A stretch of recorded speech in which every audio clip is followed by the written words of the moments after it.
Okay, good evening. This is Thomas Freed on the Liberty Works Radio Network. This is the Truth Attack Hour, and yes, that's right. We're back with the Truth Attack. And we got a live show for you tonight, so I'm just going to get right into this. We are the Liberty Works Radio Network, and we do need the support of the members of the listening audience to keep the network operating and the broadcasts coming. So if you enjoy the shows, the lectures, the information, the topics, and the hosts and the guests on the other show on the network, we sure would appreciate it if you could find your way over to libertyworksradionetwork.com. That's all one long string, Liberty Works Radio Network. No spaces, just one long string, and get signed up as a monthly subscribing member, even if it's as little as $10, $20 a month. Every membership counts, and we need your support to keep the information coming. And we're the only network in the country breaking the news on the fact that the income tax is about to become history because of what the Supreme Court ruled in the Moore decision in June. And I'm going to get more into that in a bit in the show here. But so if you want to get fully informed, you need to tune in to the libertyworksradionetwork.com every Thursday at 6 o'clock for the Truth Attack Hour, which is when I do the show to broadcast the most recent information, revelations, understandings about what's happening in the courts and the demise of the federal income tax, which is going down. It can't be sustained in the face of the Moore decision. What the IRS has been doing for 50 years is a constitutional fraud. What the DOJ has been arguing is a constitutional fraud, and what the federal courts have been ruling constitutes the true insurrection that has been occurring in America for 50 years, and it didn't happen on January 6th. We'll get into that in just a bit, but first let's talk a little bit about the most recent news. So, Kamala Harris was on Brett on Fox talking to Brett, just based on his name, and of course it was a disaster. She shows up late, only there for 25 minutes, no questions, no sessions. Everything is denial. She's as vapid and empty as it gets. She's an empty mouthpiece. Obviously another Democrat marionette, just like Joe, a puppet on strings who's controlled and dances with the memorized scripts that she's given to repeat that never address any issues or solutions. Everything goes back to it's a Trump's fault, even though he hasn't been in office in 3 years. It's all his fault. She was contentious, evasive, unresponsive, short-fused tempered. She did filibuster rather than answer. She was combative. She grandstanding and gaslighting. Not one single answer addressed the questions asked. Every single answer is a denial and nonsensical, circular, not logic. You can't call it logic. Because everything comes back to being Donald Trump's fault, even though she and Joe Biden are the ones that did everything. Let the 10 million aliens in, broke the budget, allowed crime to run through the roof, inflation to run through the roof, gasoline prices to go through the roof, food prices to go through the roof. And believe me, if the Democrats get elected, it's going to get worse because she's going to let the Trump tax cuts expire, which means taxes go up and the energy policy isn't going to change. So energy prices are going to go up. Inflation's going to come back. With higher taxes, you got less money in your pocket. With higher energy prices, you have even more money going out of it to buy the basic necessities than you do today. And believe me, it can still go higher if energy keeps going higher. And Donald Trump has finally come around and started saying what I've been telling you for 3 years. If you bring energy prices down, specifically the cost of gasoline and diesel fuel, you have a chance to bring down the prices of all the products, all the food, all the goods, and all the fuel at the pumps together with your electric bill. If you allow the price of gas to come back down by expanding the amount of gas production, resource, and exploration, and getting rid of the regulations that Biden put in place to obstruct that efficient development of the energy resources. You bring down energy, you have a chance to get back some of the inflation that you've lost, which is 20 to 30% depending upon which resource you look at, food to fuel. If you want any of that back, you need to bring down the price of energy, and Donald Trump is finally saying that's how you do it. Bring down energy prices and everything else will come down. Well, surprise, surprise, that's what I started telling you 3 years ago. This is all energy-driven inflation for the most part, not excess paper money production put into circulation in the hands of the American people, because, of course, all the currency they printed didn't go into the hands of the American people. It went into the hands of the banks and the institutions who are sitting with it on the sidelines in the stock market, where there's $6 trillion waiting for an opportunity to buy into a market that's at an all-time high and way overvalued. If you look at the outlook for business in the future with high energy prices. So, the interview was a nightmare. She didn't do anything for anyone who's still sitting on the fence, if that's possible. Yeah, I don't think so either. Okay, so let's talk about it. The Supreme Court wipes out the income tax in Moore et al. V. the United States. Now, I have a lot of people comment on the YouTube videos I've been putting out on this. They're all over at the Thomas Fried YouTube video channel, which you can link to from my tax-freedom.com website, which is where I've posted the article explaining why it is that this Moore decision is going to destroy the federal income tax enforcement by the IRS, the DOJ, and the lower federal courts. And, of course, I've had people say, well, this isn't about domestic taxation. This is a case about the Mandatory Repatriation Act. It doesn't touch taxation of the citizens. Well, technically, the decision doesn't. But in rendering the decision, the Supreme Court went through a comprehensive review and reassertion of all of the constitutional foundations for all federal taxation. And they reasserted that indirect taxes under Article 1, Section 8 need only be uniform, and that all direct taxes need to be apportioned. They also asserted that income taxes are indirect taxes. They're not non-apportioned direct taxes under authority of the 16th Amendment. Now, that constitutional foundation destroys every single civil and criminal case in the federal courts today, because the government is there arguing for the enforcement of a non-apportioned direct tax under authority of the 16th Amendment, and they're not arguing, nor did they assess, an indirect tax under Article 1, Section 8, Clause 1, based on some impost, duty, or excise that was imposed on the specific activity the individual engaged in. There is no impost, duty, or excise that reaches your labor with legal effect as a tax. Article 1, Section 8 doesn't tax your labor. That's why the government has had to manufacture the lie, and the Justice Department has had to manufacture the lie, and the federal courts have had to commit sedition and literal civil treason to enforce a direct tax on labor under the 16th Amendment, because you can't get there under Article 1. So when the Supreme Court says in Moore income taxes are indirect, they lay the foundation for the destruction of every single case in the court, because the government has argued it's a direct tax, and that is wrong.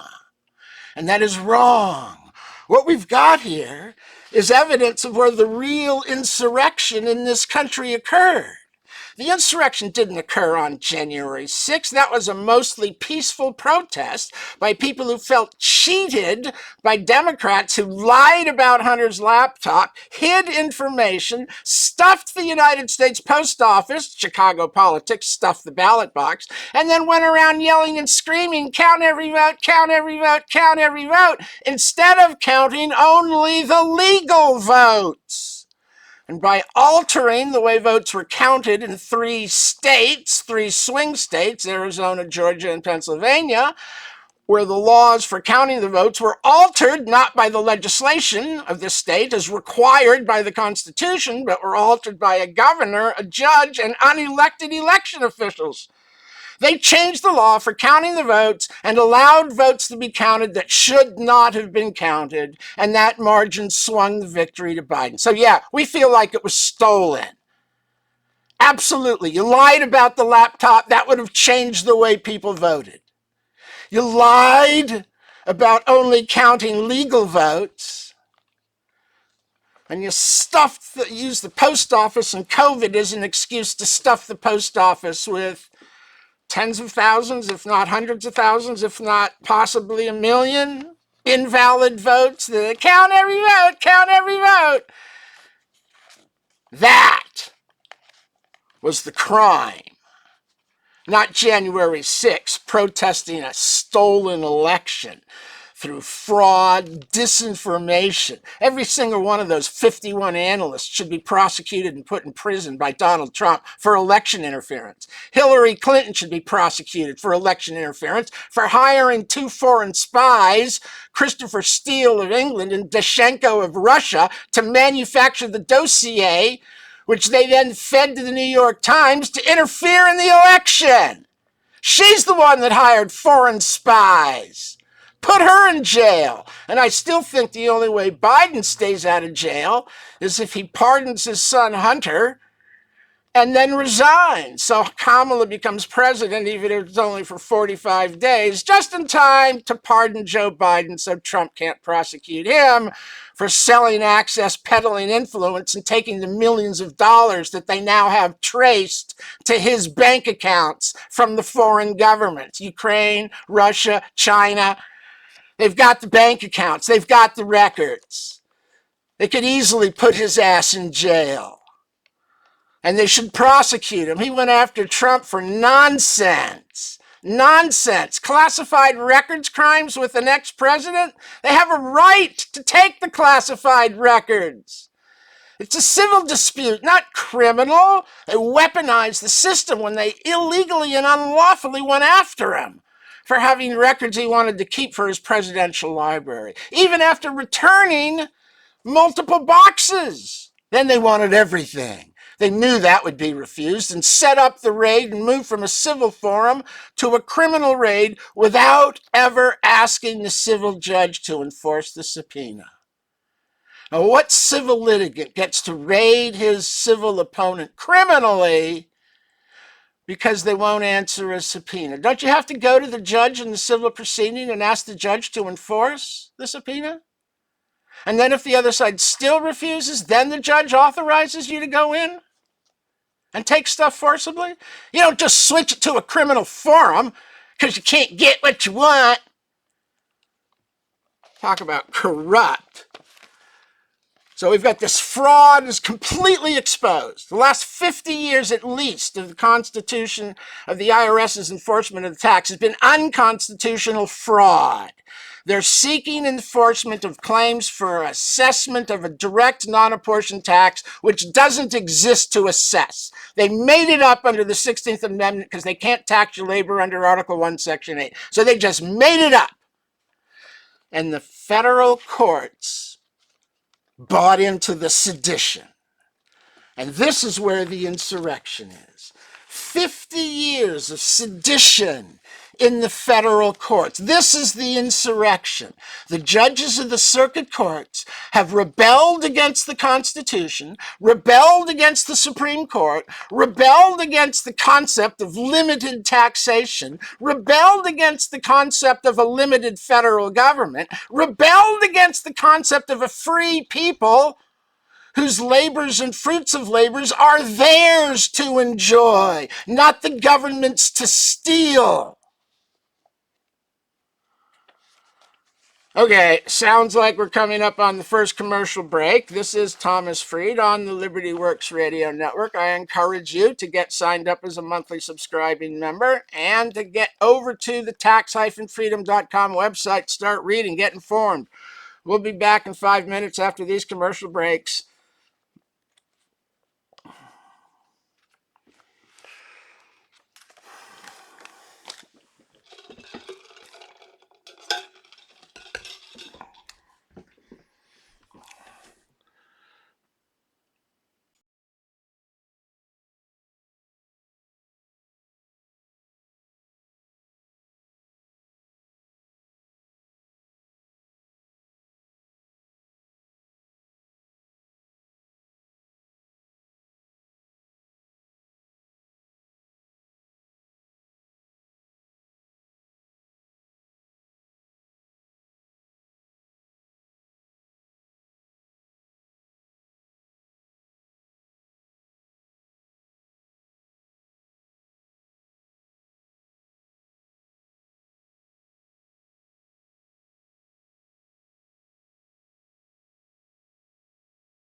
Okay, this is Thomas Freed on the Liberty Works Radio Network. This is the Truth Attack Hour, and we're back, and we're going to get right back into it, exposing the true insurrection that has been occurring in this country for the last 50 years inside the lower federal courts, who have been enforcing not any constitutional taxation of income, but rather their philosophical personal belief in communist socialism, which they're enforcing the second plank of the Communist Manifesto, which reads, a heavy, progressive, or graduated income tax. That's right. That's where you find graduated taxation, is in the Communist Manifesto. It's sedition, treason, and insurrection to impose class legislation that divides the American people into different classes, sets them at war with one another in a system of class warfare rather than unified representation, and destroys the republic from within by engineering a class warfare conflict that's created as a result of the belief that you can write different laws for different classes, right down to the rate of tax imposed on the poor or the wealthy. You can't. It's class legislation. It's unconstitutional. It's intended to divide the people and keep them fighting amongst themselves while the political class loots the treasury and ascends to the throne in a ruling position. It's all about seizing power from your political life, your mind, and your wallet, and transferring subservient obedience along with your financial resources, directly to the government for them to spend for you while you service the debt that results from their spending what they don't have. The whole thing is a constitutional fraud. It's been insurrection in the federal courts. Here's the position. This is what the IRS has been arguing for 50 years. This is what the DOJ has been arguing for 50 years. The constitutionality of the 16th Amendment has invariably been upheld when challenged. What does that mean? It's in the Constitution. What does that mean? What constitutionality? Talk about stupid crap! And numerous courts have both implicitly and explicitly recognized that the 16th Amendment authorizes a non-apportioned direct tax on United States citizens and that the federal tax laws as applied are valid. In United States v. Collins, 10th Circuit, the court cited to Brashaber v. Union Pacific Railroad, 240 U.S. 1, quote, 16th Amendment authorizes a direct non-apportioned tax upon United States citizens throughout the nation. There's your insurrection. That's a lie. That's a flat-out lie by the 10th Circuit. Insurrection. The Supreme Court says in Moore, income taxes are indirect taxes under Article 1, Section 8. There is no such thing as a non-apportioned direct tax on income or anywhere else. All direct taxes are still subject to the rule of apportionment and proportionate imposition. The court cites in Moore to Article 1, Section 2, Clause 3, representatives in direct taxes shall be apportioned amongst the several states present in the Union, and Article 1, Section 9, Clause 4, no capitation or other direct tax shall be laid unless in proportion to the census or enumeration hereinbefore required to be taken. Okay, so 1, 2, 3, and 194 are not repealed. They're not amended. The 16th Amendment doesn't overcome them or overrule them and allow a non-apportioned direct tax not subject to any constitutional limitation, thus affecting your enslavement through the insurrection and the treason of the 10th Circuit saying you're subject to direct tax. And that means they could raise the rate to 100%, which makes you nothing but a slave, a God-forsaken slave to the beast and his desire to control every aspect of your life. Oh, you want more? Relevant case law. We just did Collins. How about Lavelle v. United States? 7th Circuit. The court rejected the argument that the Constitution prohibits imposition of a direct tax without apportionment and upheld the district court's frivolous return penalty assessment and the award of attorney's fees to the government because the taxpayer's legal position was patently frivolous. The appeals court imposed additional sanctions for pursuing frivolous arguments in bad faith. Here's the Seventh Circuit committing treason, sedition, and insurrection. They did the same thing the 10th Circuit. They made it up. They don't cite Bruce Shaber. They just claim that's what they declared. Well, that's third-party hearsay. All of these circuit courts are third-party hearsay. Why isn't the government and the judges reading Bruce Shaber? Supreme Court didn't have any problem understanding it, and more, they cite to Bruce Shaber repeatedly as the foundational authorities for all direct taxes must be apportioned, and the income tax is an indirect tax, not a direct tax. The Supreme Court in Moore cites to Bruce Shaber repeatedly. It's indirect, it's indirect, it's indirect. Here, every circuit has said it's direct. This is the treason. This is the insurrection occurring in our country. It's occurring in the courts. And of course, they're the ones that prosecuted the January 6 protesters, aren't they? So we know where it is in the courts, don't we? It's the Ninth Circuit. It's the Fourth Circuit. It's the D.C. courts. It's the liberal courts in New York.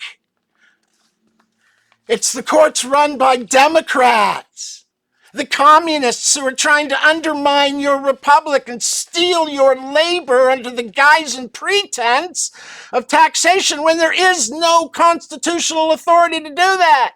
We've got 50 years of constitutional fraud. Every civil and criminal case in the courts right now can be terminated with one motion. Every case in the courts that has been adjudicated in the last 3 years, civil and criminal, can be reopened. Possibly more, because fraud vitiates everything. Still not convinced? Okay, let's go. And what else do we have? Okay, well, here we've got the 11th Circuit.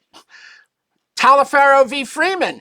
The 11th Circuit rejected as frivolous the taxpayer's argument that the 16th Amendment authorizes the imposition of excise taxes, but not income taxes, and ordered sanctions against him up to and including double the government cost. So here are $25,000 in fines plus the government fees for arguing the Constitution correctly. For arguing the Constitution correctly, according to the Supreme Court.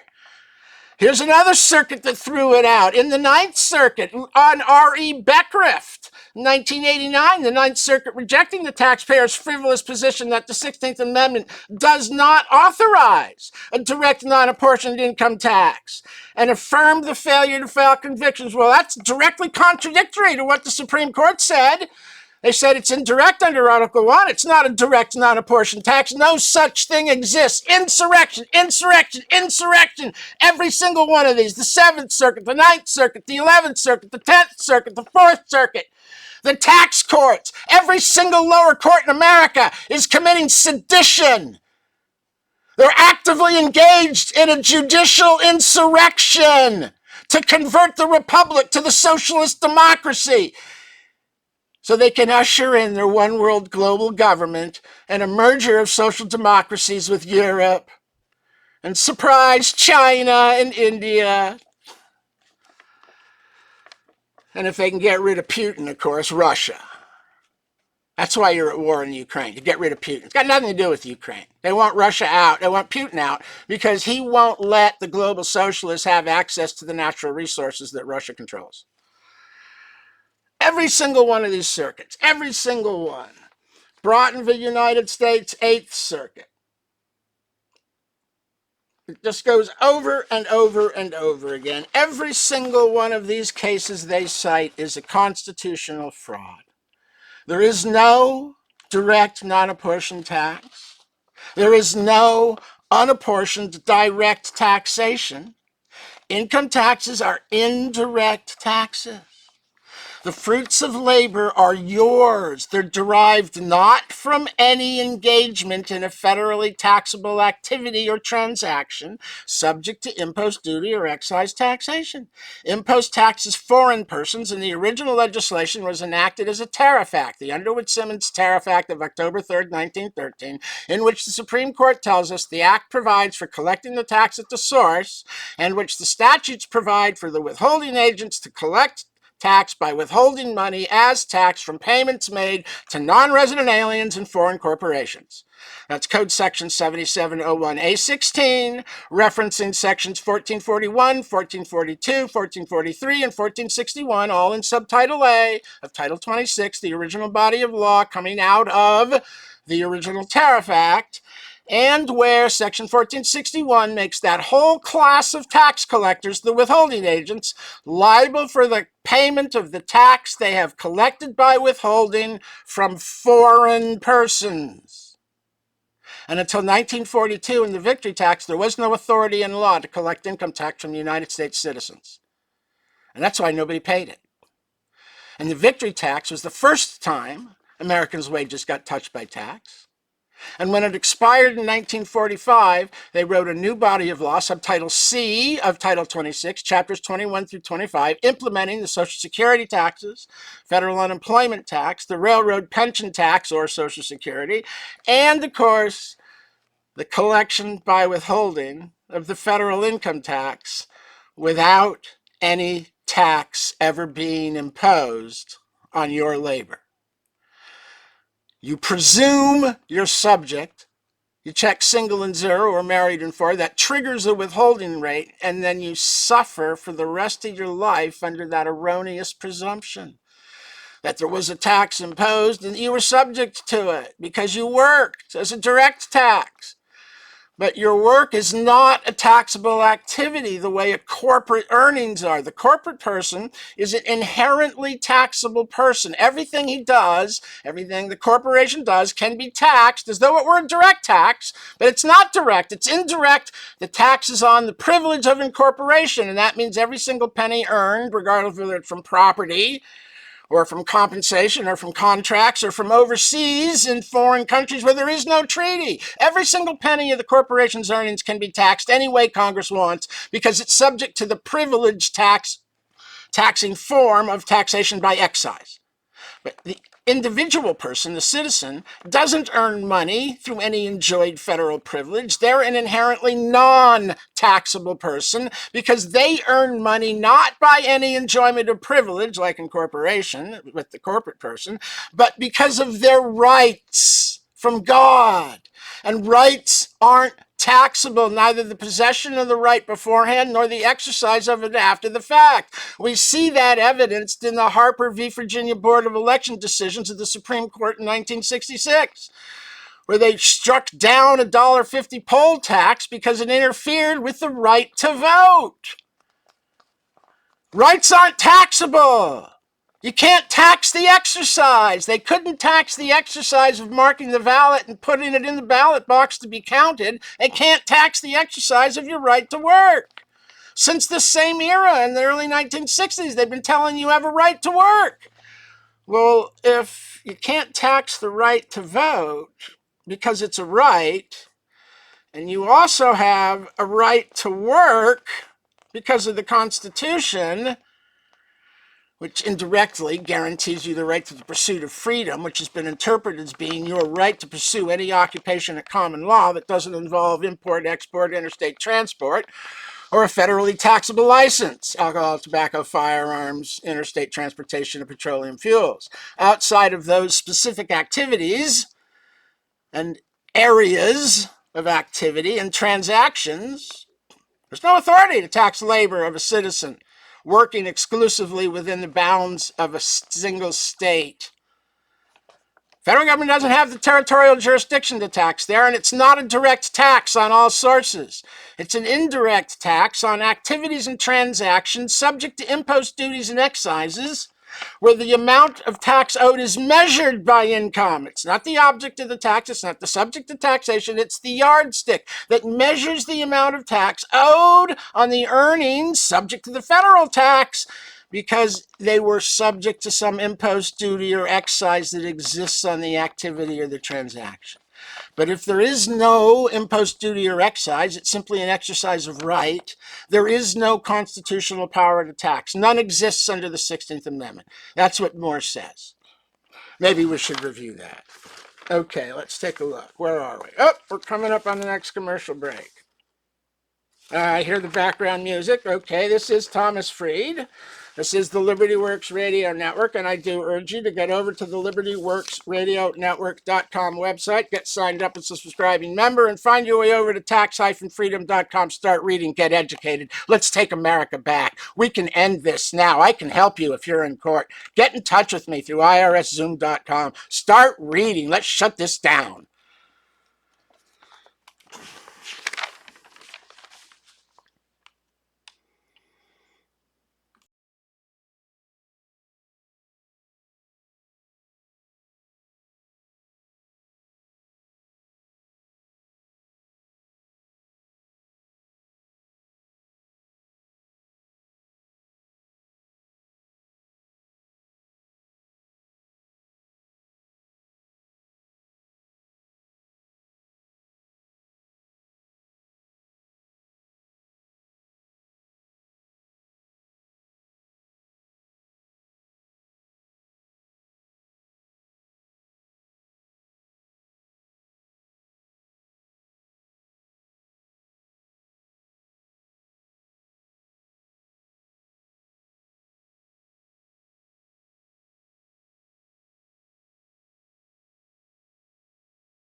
Okay, this is Thomas Freed on the Liberty Works Radio Network. This is the Truth Attack Hour, and let's just get right back into it. You know, I was reading before from all of the circuit court decisions, and what I was reading from was the IRS's frivolous positions document, both the historical version and the most current version, which cites some additional cases.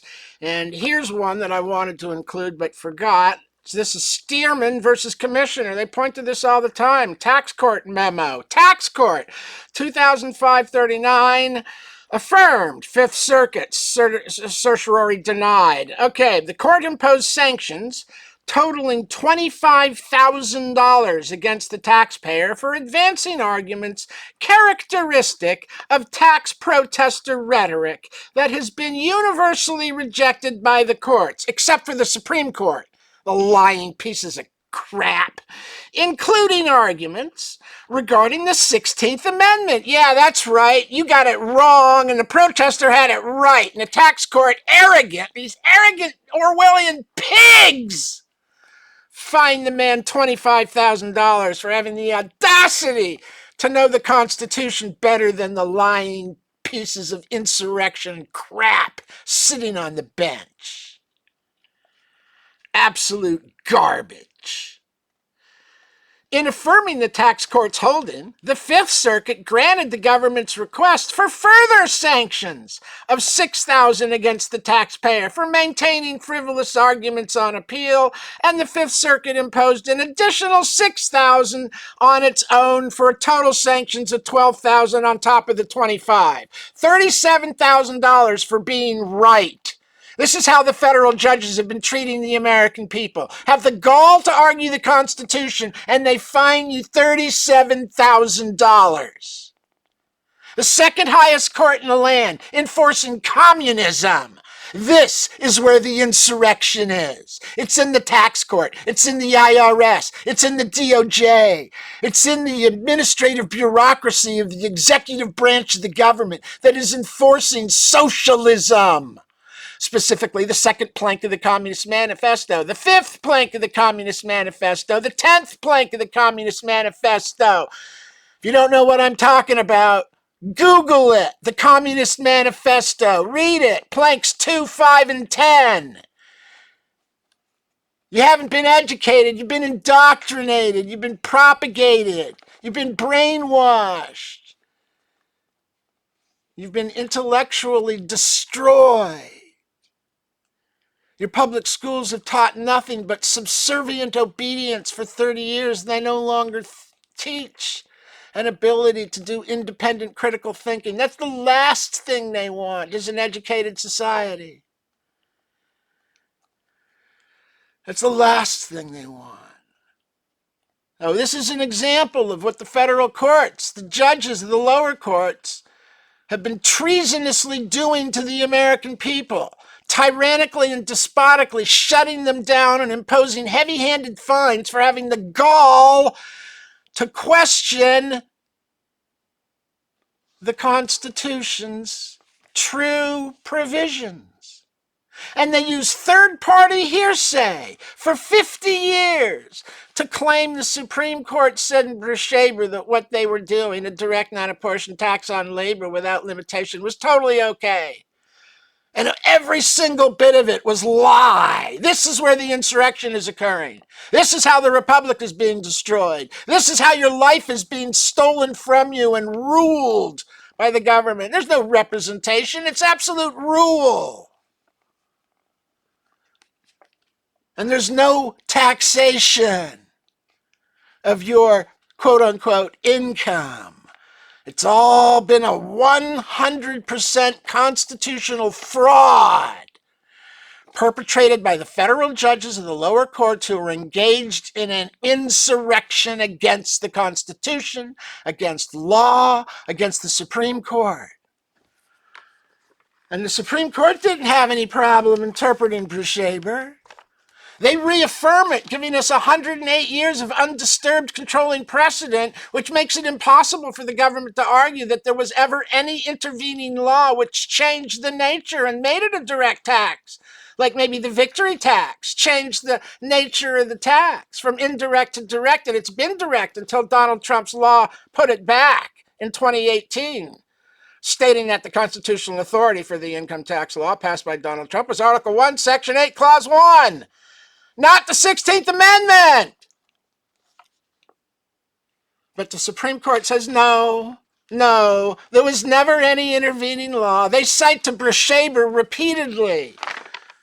And here it is right in the syllabus, held. Taxes on income are indirect taxes. Couldn't be clearer than that. Taxes on income are indirect taxes. It's held.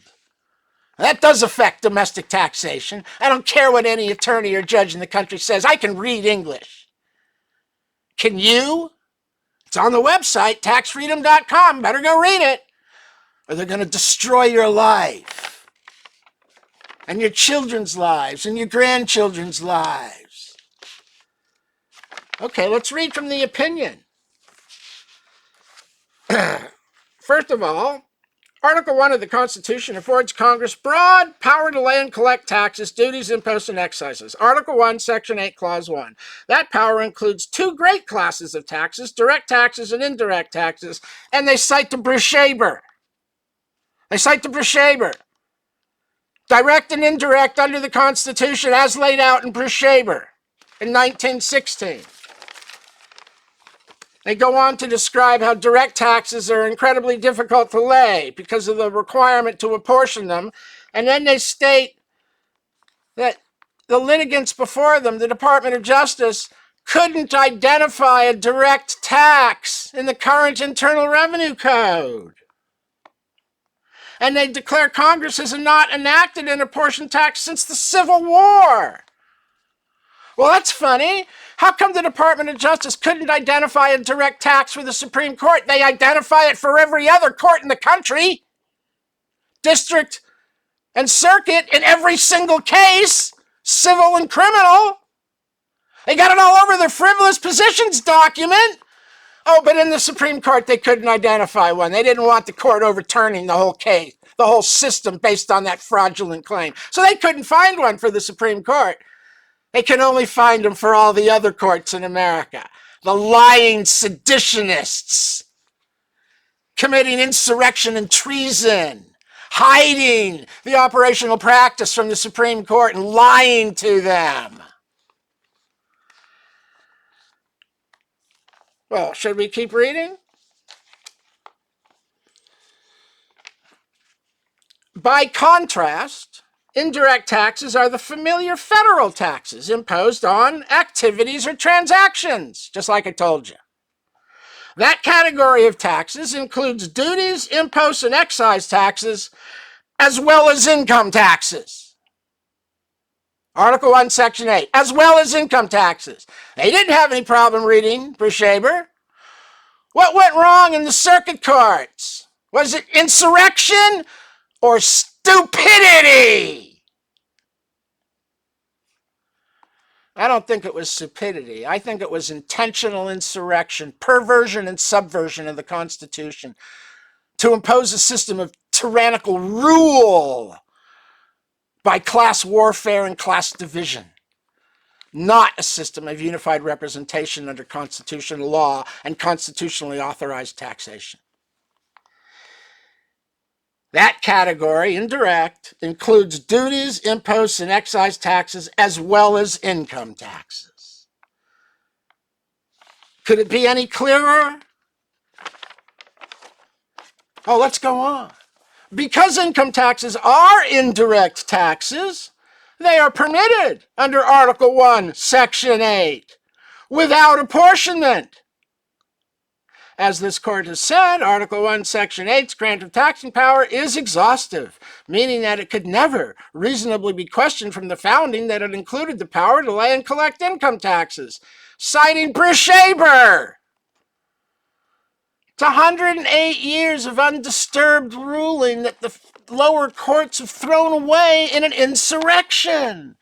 The court goes on. In 1861, Congress enacted the nation's first unapportioned income tax, 12 Stat 309. The Civil War income tax was recognized as an indirect tax under the head of excises, duties, and imposts, citing again Brushaber. And see also Springer v. United States, 1881. Notice how it took them until 1881 to make a ruling on the Civil War tax. It was a non-apportioned tax on income, not direct. Indirect, right from the Civil War. Indirect under the 16th Amendment. Indirect in the legislation enacted under the Tariff Act. And indirect by the Supreme Court. And indirect under Donald Trump's new tax law. It's 108 years of undisturbed precedent. The federal income tax is authorized under Article 1, Section 8 as one of the uniform impost, duty, or excise. It's a function of impost, duty, and excise. It's not a new power. It's not an authority. It can't be a new power as a fourth category under Article 1, Section 8 as a result of the 16th Amendment because there's no enabling enforcement clause in the amendment to authorize Congress to write law for a fourth power to tax independently outside of impost, duty, and excise. And that's exactly what the Supreme Court ruled in Brushaber. And have said all along, it's not a tax on income, it's a tax on the activities or transactions subject to the impost, duty, the excise, and the amount of tax owed is measured by income. It isn't the income that the tax is imposed on, it's the privilege of the excise. It's measured by income, it's the yardstick. It's not the object or the subject of taxation. And if there's no impost, duty, or excise because you didn't engage in any transaction or activity subject to any impost, duty, or excise, you don't just make the man a slaver and tax everything he earns under the relabeling of what he earns as income. There's no new power created, according to the Supreme Court. No new powers means it can't be a direct non-apportioned tax under the income. It also means it can't be a fourth power to tax income, in addition to the impost, duty, and excise powers that pre-existed the 16th Amendment. With no new powers, it means it's limited to Article 1, Section 8, impost the taxation of foreign activity, duty the taxation of exported goods, excise the taxation of the manufacture, consumption, and sale of commodities within the country, on licenses to pursue certain occupations, ATF, and on the corporate privilege, where it is the privilege of incorporation or the license that is the subject of the tax. It's not a direct tax. It never has been. The lower federal courts, the circuit courts of appeals, are in seditionist treason. Insurrection. It's civil treason, I guess, because technically treason takes a war. And I'd argue they're at war with you. It's a political, philosophical war. Socialism or the republic. Communism or constitutional law. The majority rules and controls the minorities, however they want to write the law, or the law has to be the same for everyone, not just one group of persons, like the wealthy or the productive or the hardworking or the gay. So in this Moore decision, they cite repeatedly to Brushaber. They reaffirm 108 years of undisturbed precedent. The income tax was never a direct tax. We've had 50 years of constitutional fraud, 50 years of judicial sedition and insurrection, 50 years of federal courts conducting civil and criminal tax trials without the subject matter jurisdiction necessary. No subject matter jurisdiction exists to enforce a direct tax under the 16th Amendment. It never existed. Every single case for 50 years, every single home, every single sentence, every single criminal conviction is all constitutional fraud. The system is ending, people. The writing's on the wall in this Moore decision. Get informed, get educated, spread the word. I've done all the work. It's all written up. I can't inform the planet or the country. I need help doing that. I need the rest of you to speak up, share the videos, push the information. This should be front page news on every single newspaper and news channel in the country. This is the only real story. It explains everything that's gone wrong. It's why you can't get representation.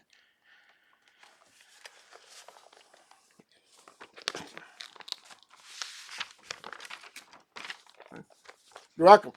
Take care. You too. Bye-bye.